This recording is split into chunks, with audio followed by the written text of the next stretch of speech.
magtitimpla na naman tayo ng panibagong lulutuin natin. Luluto na naman po tayo ng suman. Yan, araw-araw po natin to ginagawa. Kasi nga araw-araw po ang order sa atin. Kaya hanggang sa matutunan nyo ng mabuti kung paano po gawin. Kasi nga maraming ang marunong magluto ng suman na malagkit, pero depende po sa diskarte at sa paggawa. Sa pagluto po yan. Yan po yung giniling na malagkit. Yan yung giniling na malagkit po yan. Yan. Tatlo, apat, 1 kilo. Nagit 1 kilo po yan. Yan, nagit 1 kilo. Yan na po yung pinagiling namin na malagkit na bigas po. Yung malagkit na bigas. Yan, pagigiling mo lang na para madurog talaga na maging parang pulbo siya. Ganun lang. Ayan. Yan. Tapos, lagyan mo ng asukal naman. Brown sugar naman po mga guys. Yan, ganyan. Ano, ang takalan po yung sa lata na Alaska po. Ayan. Ayan. Ayan. Ayan. Kalahating kilo po yan na asukal. Kalahating kilong asukal yan. Tapos, yan. Yung pinakagata niya. Kasi naggata na kami ng nyog. Ay! Naggata na kami ng nyog. Ayan. Yan ang pinakasabaw. Nyog? Ayan. Nyog sa akin. Alam mo nang haluin. Lubi. Ayan.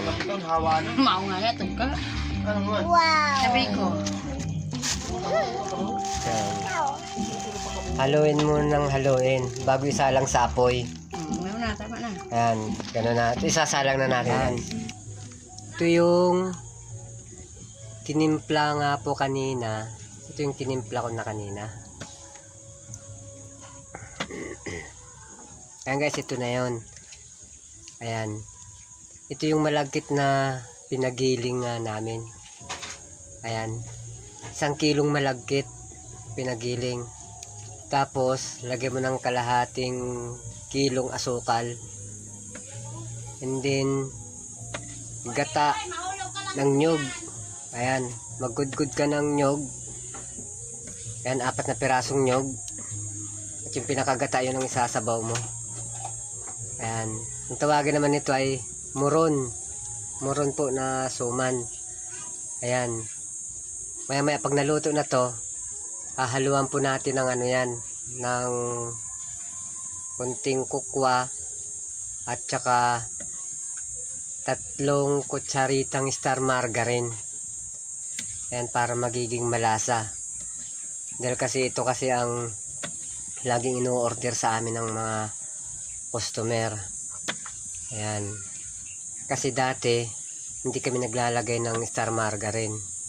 Ngayon, nung nilagay na namin, ayun, napalakas ang binta at malinamnam nga. Ayan ang nagustuhan nila kasi mas malasa kasi paglagyan mo ng star margarine. Abangan nyo mamaya guys. Ayan, ayan na nga guys. Oh, yan. Huwag nyo lang tigilang kakahalo hanggang sa matuyo siya, hanggang sa maluto talaga siya. Yan. Yan, ito na guys. Titimplahan na po natin yung muron. Ngayon, lalagyan na po natin ng star margarine. Ano yan. Yan, kunti lang. Yan. Tapos, haluin lang natin ang haluin. Yan.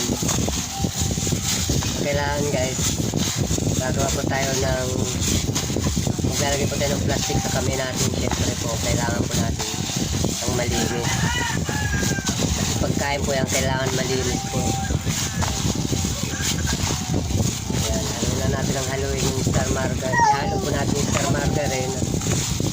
babasahin po natin ng mabuti. Ayan o. Ayan guys, o yan. Pag nahalo mo na ng mabuti yan, yan, gano'n naman siya. Hatiin mo lang siya. Yan. Ngayon, lagyan po natin ng kokwa. Yan po kokwa pang lalagay po natin para masarap, malinamnam. Yung kokwa po na ilalagay natin sa 2 kilo, mga 25 grams lang po na kokwa ilalagay natin. Ayan. Ngayon yung pinakakalahati ng naluto mo, hahaluin mo. Ayan. Alayin mo siya ng haluin.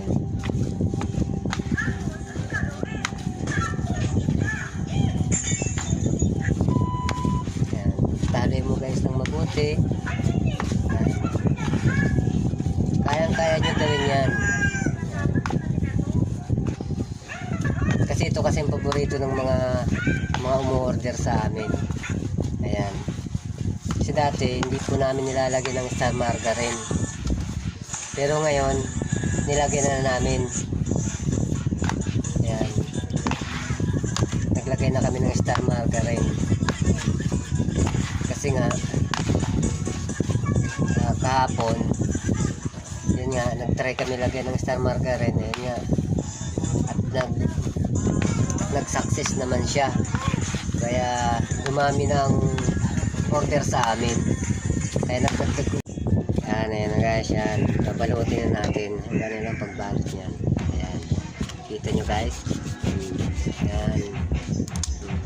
Dito kasi sa amin, sa probinsya kasi, hindi na kami bumibili ng dahon ng saging.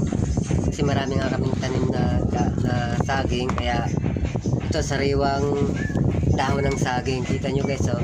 Yan. Kaysa yung mga nabibili sa palengke, medyo ano na siya, medyo lanta na. Ito sa amin, talagang sariwang sariwa talaga. Wala man didi.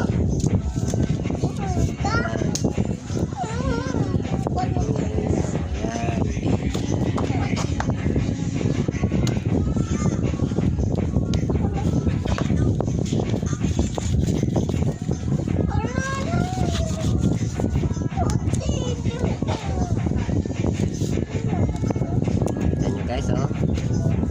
Bihasang-bihasa na guys kung nagbabalot. Okay.